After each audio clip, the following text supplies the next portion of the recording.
থেকে ভীষণ ভালো আছো। স্ক্রিনের ওপর একটা কোশ্চেন দেখা যাচ্ছে, তাই না?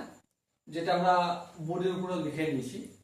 এই প্রশ্নটা আমরা পড়বো, বুঝবো এবং তারপর অঙ্কটা করার চেষ্টা করবো। ওকে, কি বলেছে দেখো, যদি এ ডিগ্রির মান 45 ডিগ্রি এবং 540 ডিগ্রি এর মধ্যে হয়, বেশ, এবং সাইন এ ইকুয়াল টু 0.5 হয়, তবে a/3 এর ভ্যালু কত? আমাকে বের করতে হবে a/3 এর ভ্যালু বের করতে হবে। Okay, so dear student, I hope তোমরা আমার এখানে স্ক্রিনে যে দেখা যাচ্ছে চারটা অপশন, এই চারটা অপশনের মধ্যে ভিডিওটা পজ করে তোমরা নিজেরা ক্যালকুলেশন করো, তারপর জানাও। ওকে, তো চলো ক্যালকুলেশনটা শুরু করি। দেখো, এর মানটা কত হতে হবে? 45 ডিগ্রি থেকে বড় আর 540 ডিগ্রি থেকে ছোট। ওকে, আর কি দেয়া রয়েছে? sin a equal to 0.5।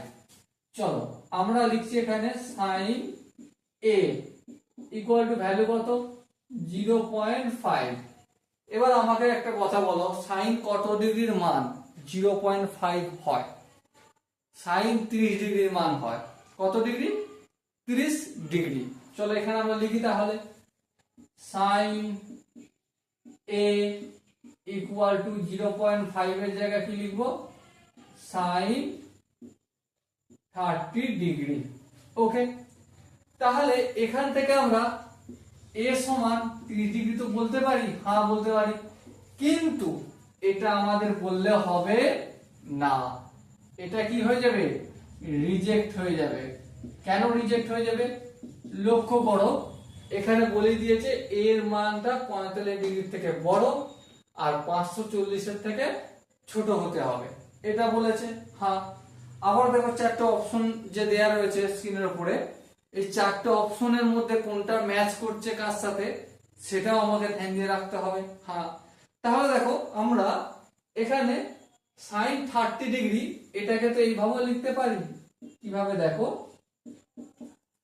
sin লিখলাম, হ্যাঁ, 2 ইন্টু 90, সরি 2 না লিখে এখানে 6 ইন্টু 90 ডিগ্রি মাইনাস 30 ডিগ্রি, এইভাবে কি লিখতে পারি? চলো লিখতে পারি কি না পারি সেটা একটু এখানে প্রুভ করে দেখে নিই। দেখো, আমরা কোয়াড্রেন্ট শিখেছি। হ্যাঁ, এটা হচ্ছে ফার্স্ট পাদ, দ্বিতীয় পাদ, তৃতীয় পাদ, চতুর্থ পাদ। এখানে সবাই প্লাস হয় ফার্স্ট পাদে, দ্বিতীয় পাদে সাইন আর কসেক প্লাস হয়। ওকে, লক্ষ্য করো, আমি যদি এখান থেকে এখানে আনি 2 ইন্টু 90 ডিগ্রি করি, তারপর মাইনাস 30 ডিগ্রি করি, সেটা কি ঠিক হবে? হ্যাঁ ঠিক হবে, ভুল নয়, কিন্তু মাথায় রাখতে হবে কথাটা, ঠিক হবে। কিন্তু চারটে অপশন যে দেওয়া রয়েছে সেটার সাথে কি ম্যাচ করাতে পারবো পরবর্তীকালে? পারবো না। তাহলে তার জন্য আমাকে কি করতে হবে? এই অপশনটা নিলে হবে না। তাহলে তার জন্য কি করব? এখান পর্যন্ত ঘুরে আসলাম, হ্যাঁ, তাহলে 4 ইন্টু 90 হলো। এখান পর্যন্ত আবার আসলাম, 6 ইন্টু 90 ডিগ্রি মাইনাস 30 ডিগ্রিও লেখা যায়। হ্যাঁ যায়। কেন যায়? দেখো ধ্যান দিয়ে, 6 কি বলেছি, এখানটা যদি জোর থাকে তাহলে আমি পুরো না লিখে সেইটাকে লিখে দেবো, মানে সাইনটা সাইনই থাকবে। হ্যাঁ ঠিক। তাহলে এবার দেখো 6 ইন্টু 90 মাইনাস 30, তাহলে সাইন 30 লিখবো, কিন্তু সামনে প্লাস হবে কি মাইনাস হবে কি করে বুঝবো? সেটা বুঝতে গেলে কি বুঝতে হবে? কোন পাদে পড়ছে। চলো দেখে নি কোন পাদে পড়ছে। এটা হচ্ছে এই পাদে পড়ছে। 6 ইন্টু 90 মানে একবার এক ঘর, দু ঘর, 3 ঘর, 4 ঘর, 5 ঘর, 6 ঘর, এই 6 ঘর গেল, এখান থেকে মাইনাস হচ্ছে মানে এই ঘরে পড়ছে সেকেন্ড কোয়াড্রেন্টে। সেকেন্ড কোয়াড্রেন্ট কার কে পজিটিভ? সাইন পজিটিভ, তাহলে এখানটা কি থাকবে? পজিটিভই থাকবে। তাহলে ঠিক লিখেছি না ভুল লিখেছি?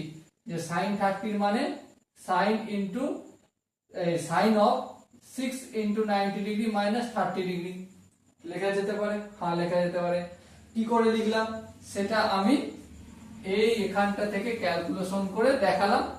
আরো বেটার ভাবে বুঝতে পারবে যদি পুরো কোণের পুরো কনসেপ্টটা বুঝে নাও।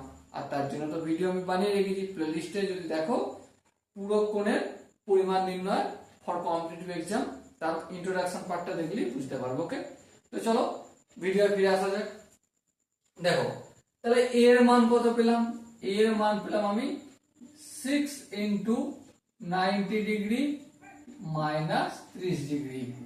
ওকে, 6 ইন্টু 90 মানে কত? 6 নে 54, 540, 540 থেকে 30 যদি বিয়োগ করি কত হবে? 510 ডিগ্রি।